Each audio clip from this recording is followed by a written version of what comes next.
All right, what's up, guys? What's up, Pistons fans? Today I'm gonna be doing a preview of the Detroit Pistons taking on the Golden State Warriors. So I'll kind of recap last night's game, kind of, and then kind of going into like what I want to see today from the team. And yeah, so the Detroit Pistons are facing the Golden State Warriors at 7 p.m., I believe, and they're just coming off a loss to Atlanta last night. But it was a loss that I think most fans, or at least for the most part, were satisfied with.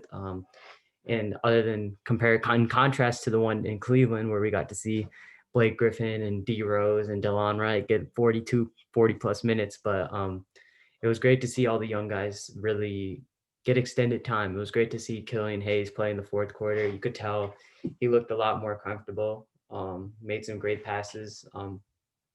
I felt like Josh Jackson had a great game. Jeremy Grant also balled out. Sadiq Bey was kind of nervous. I mean, I'm not necessarily nervous, but was missing some shots. But it's all part of the growing pains of a rookie. But he definitely looked like a player that is and can be NBA ready pretty soon.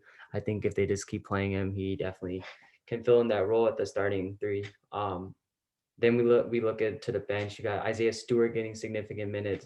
Svi Mikhailuk, or let me rather talk on Stewart. Isaiah Stewart, he brings a lot of energy. He brings a lot of energy. I'm not sure if the talent is there, but I can see like raw potential. I can see I can see even just for his energy himself, he still has some things to work on. I think he needs to maybe work on his post presence, maybe developing an outside shot, not just someone who's just jumping everywhere. But it's always good to have that high energy guy. That's something that the Pistons have been lacking for such a long time. We've seen Andre Drummond come in, and you may love him, you may hate him, but you cannot disagree with the fact that he was inconsistent. He would some games you would see him, you think, okay, Andre Drummond's back. He's their center. He's a really great player. Other games you'd be like, what are you doing, Drummond? And so just someone who brings in that energy is definitely going to benefit the Pistons moving forward. I think a lot of people want to compare him to Big Ben. I'd say, slow down. We'll see what we got in him, but he definitely looks very promising. Who other players includes in the bench were Svi Mikhailuk. He's been pretty cold. I think he's been 2 of 18 from three. I saw a post on Reddit earlier today that he's just been he's in a slump. Um, that's I don't know what that means for him on the team moving forward. I don't know if it's a good look, and we'll see if he's just a shooter, a really good shooter in a slump, or if it's actually something to be concerned about. But he'll keep getting the reps. I think KC's not afraid to play him. Hopefully, though, he still plays him, not Wayne Ellington. But that's another topic for another day. But and we had Siko Dembuya. He's probable tonight against the Warriors. Coming off a pretty coming off a foot injury, I believe, or an ankle injury. It was kind of tough. I feel like he's lost his explosiveness because of the injury, so I can't really expect too much out of him. I'm pretty high on him. I think if when given the chance, he can be a really great player. But right now, it's kind of hard to expect stuff out of him because he's injured. But if he's gonna play tonight, then so be it. Hopefully, I'm hoping for the best for him. But let's look ahead to today's game. So I just got the word that from Rod Beard that Blake Griffin and Derrick Rose are gonna play tonight. So that kind of is gonna it's gonna kind of kill all the good vibes from last night's game. Personally, you know what you're gonna get with Blake Griffin. His legs are just dying out. You can see you already saw in the Cleveland game that he's be trying to become more of a shooter, shooting all these threes. And I mean, it's great. I mean, it's good for him that he's hitting some of them, but you can tell like once them legs run out and then the shots start hitting short. I don't know. I don't know what is. I think he's kind of he's not the same as he was in the 2018-19 season. So it's kind of hard to watch, but I guess if he keeps on hooping, getting his trade value up, it's kind of all I kind of see him for. But I mean, he is a good guy, so he's a good guy off the court. And he's great, good mentor for the teammates. But I honestly think he's just boosting his trade value up by hitting them threes. Same for Derrick Rose. I don't. I think Derrick Rose is kind of a me first kind of player. He's just gonna get his own. He's just gonna go drive to the paint. And that's completely fine. Guy's a phenomenal scorer. I mean, we've seen what he can do, and I just don't think he's a player that fits into what the Pistons are trying to do. I think his type of scoring could go on another team. Like I'm looking at Brooklyn, who just lost Spencer Dinwiddie.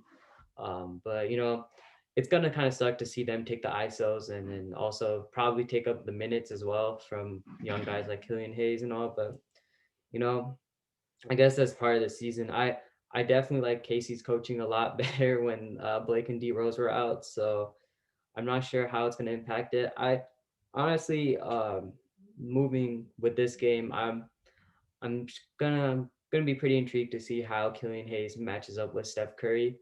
That's it's tough to go from Trey to Steph Curry, but it's also good to like just challenge your guard straight out the gate.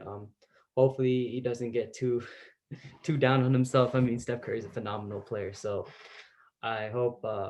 My main hope with Killian Hayes is that Casey again plays him in the second half more, especially in the fourth quarter. I think that's just better for him. He's looking like a player that really struggles in the first half and then comes out the gate in the second half playing a lot better. This happened in Minnesota. He dropped like 7 points. In Cleveland, he didn't really drop points, but you could tell he was getting comfortable. I think he threw a lot. And then in Atlanta, he just was just a lot better in the second half.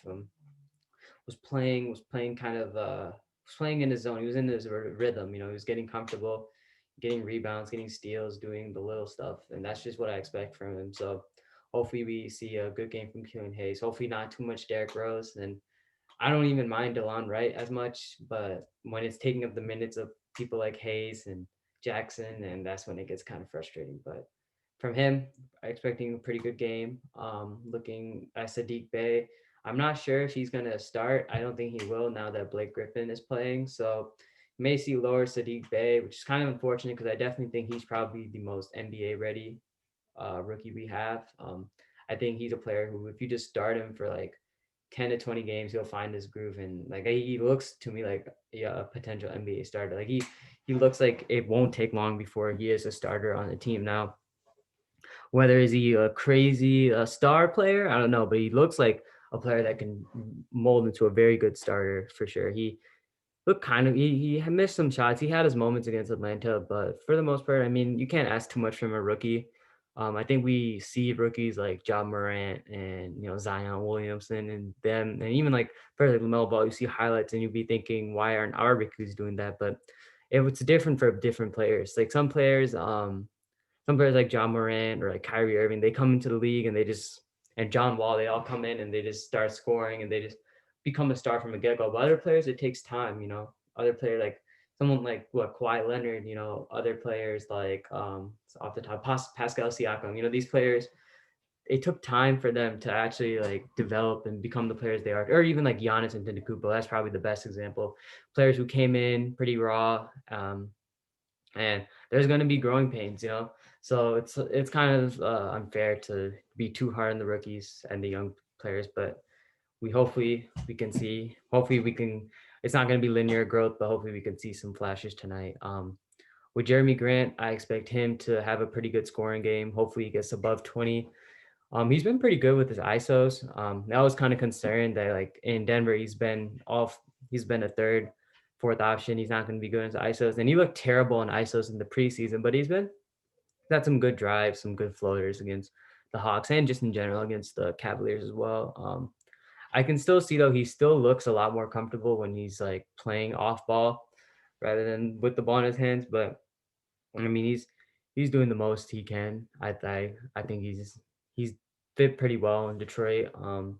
He got kind of unlucky with some calls, but hopefully he gets the calls in his favor. So expecting a good game from Jeremy Grant, Mason Plumlee, just facilitating. That's literally all I can expect of him. I know he's not going to bring the craziest defense. I kind of want him to become a little bit more aggressive. I don't know if anyone was watching the Hawks commentators, but they were just getting on Plumlee. They were just like, you got to be aggressive, you got to take that up, and I 100% agree.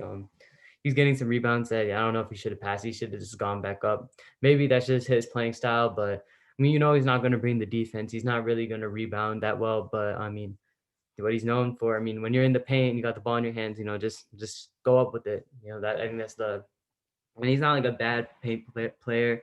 And he's not a bad paint player, so I don't see why not be a little more aggressive and help your teammates out, help Hayes out on defense as well. There was one play where Trey Young was bringing the ball up the floor, some Capella or the big man sets a pick.